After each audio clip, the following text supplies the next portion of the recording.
Mais uma vez estamos juntos diante da Palavra de Deus para mais uma mensagem dele ao nosso coração.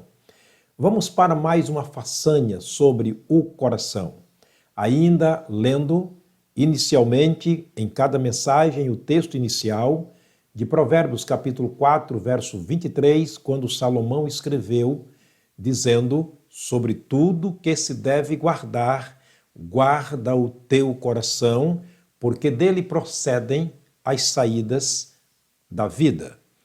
Portanto, nosso coração é um assunto sério. Como diz alguém, é uma terra longe que ninguém conhece, porém Deus conhece e conhece muito bem. Na mensagem anterior, nós falamos que quando Deus nos vê, quando Deus olha para nós, Ele vê o nosso coração. Hoje, nós vamos falar sobre quando Deus nos julga, Ele julga o nosso coração. Ele julga o coração. Na mensagem anterior, nós aprendemos que Deus olhou dos céus e viu e fez um julgamento sobre nós. Ele disse que o nosso coração, as nossas intenções do pensamento e do coração eram más continuamente. Vamos agora ver o que ele fala conosco através do profeta Jeremias, baseado nesse julgamento que Deus está fazendo a nós.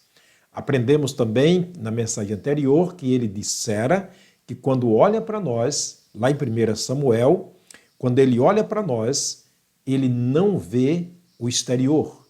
Quer dizer, ele vê, mas ele não julga pelo exterior. Ele não julga pela vista dos olhos. Ele julga pelo coração. Como é que Deus nos julga? Vamos lá?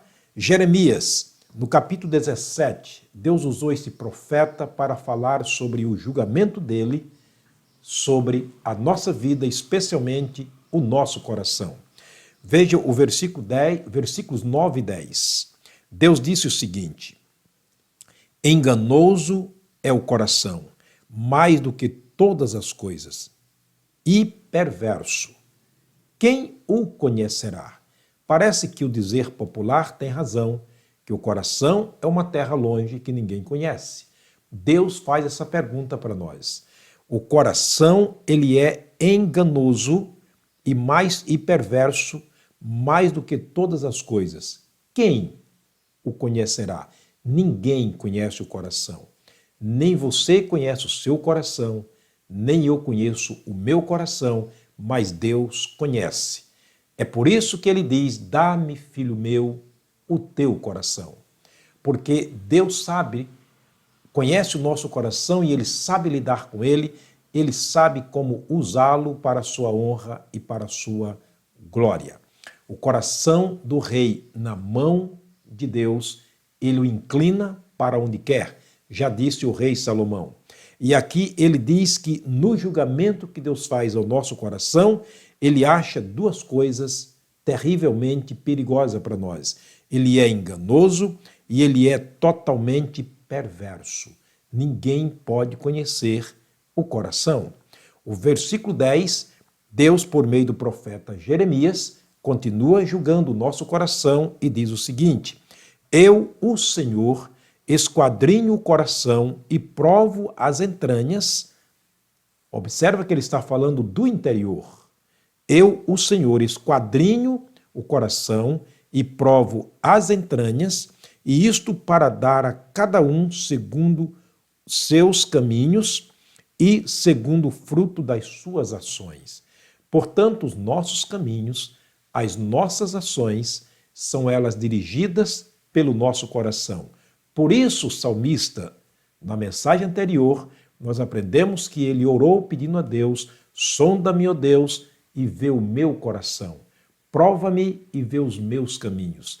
Vê se há algum caminho mau em minha vida e guia-me pelo caminho eterno, porque os caminhos do homem estão diante dos olhos de Deus e esses caminhos são caminhos do coração, oriundos do coração. Portanto, é muito interessante que aprendamos sobre este assunto, porque trata de algo muito sério, através do qual estamos sendo julgados por Deus e, no futuro, seremos também ainda julgados por ele. Deus fez uma pergunta através do profeta Naum, no capítulo 1, versículo 9. O que pensais do Senhor?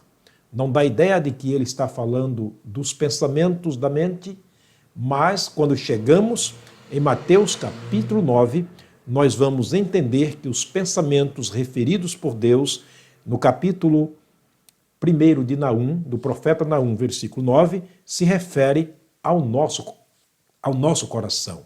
Vejamos, Mateus capítulo 9, versículo 4, o que Deus fala através de Mateus, escrevendo esse texto, falando sobre aqueles que estavam ao seu redor, fazendo um julgamento de Jesus.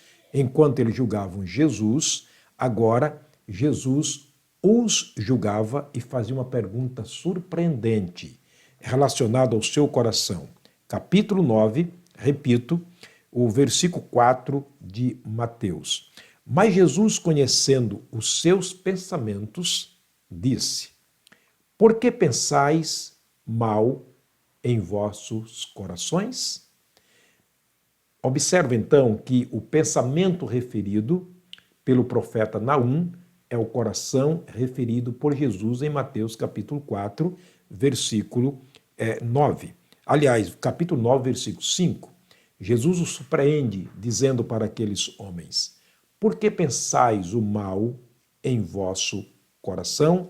É com o coração que se pensa. Logo, nós entendemos uma coisa interessante, que os pensamentos e ações nossa são reflexos do coração. Sim, são reflexos apenas do coração.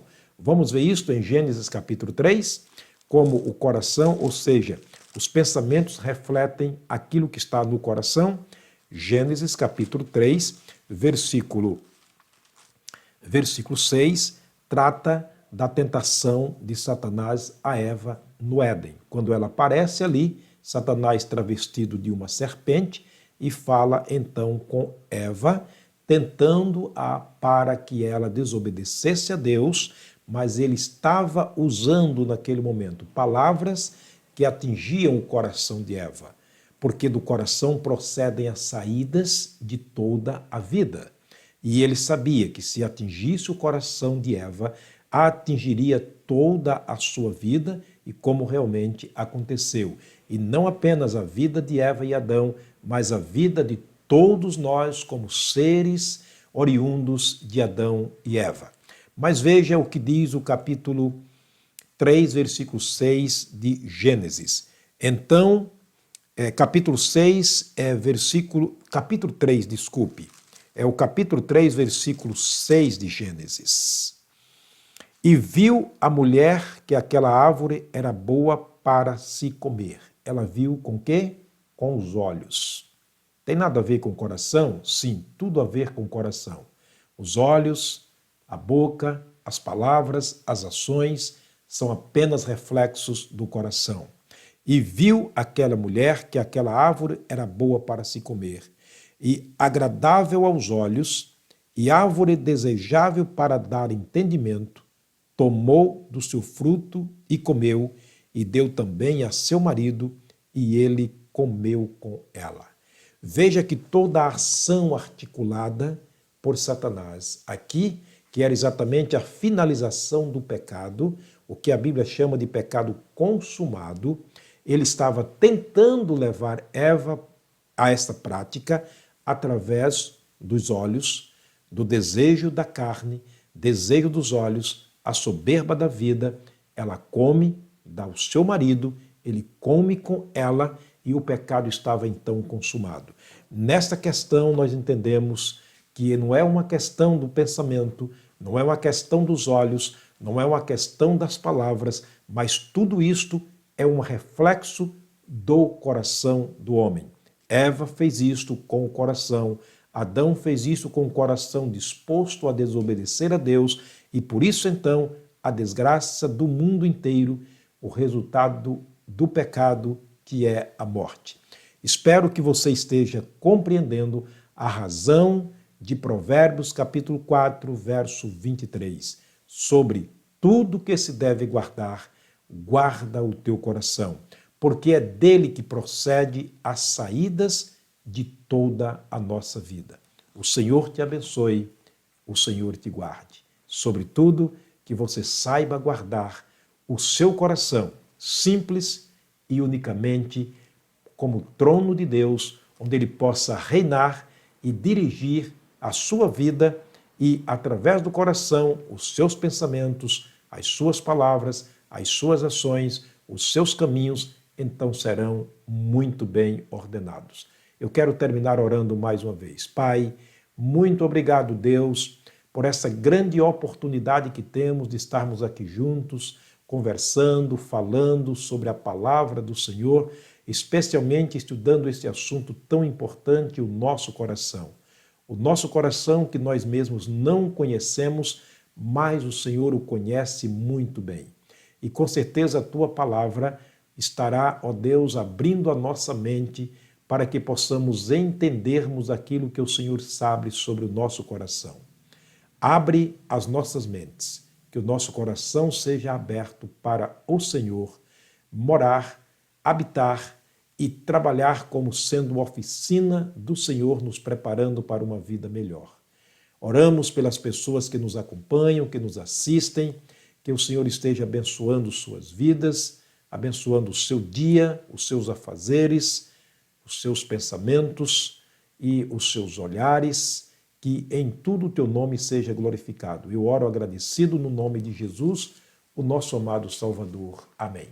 Muito obrigado por me assistir mais uma vez. Eu te aguardo na próxima mensagem para continuar falando sobre o coração, aquilo que a Bíblia tem a nos dizer sobre este assunto. Deus te abençoe, Deus te guarde. Até lá, se Deus permitir.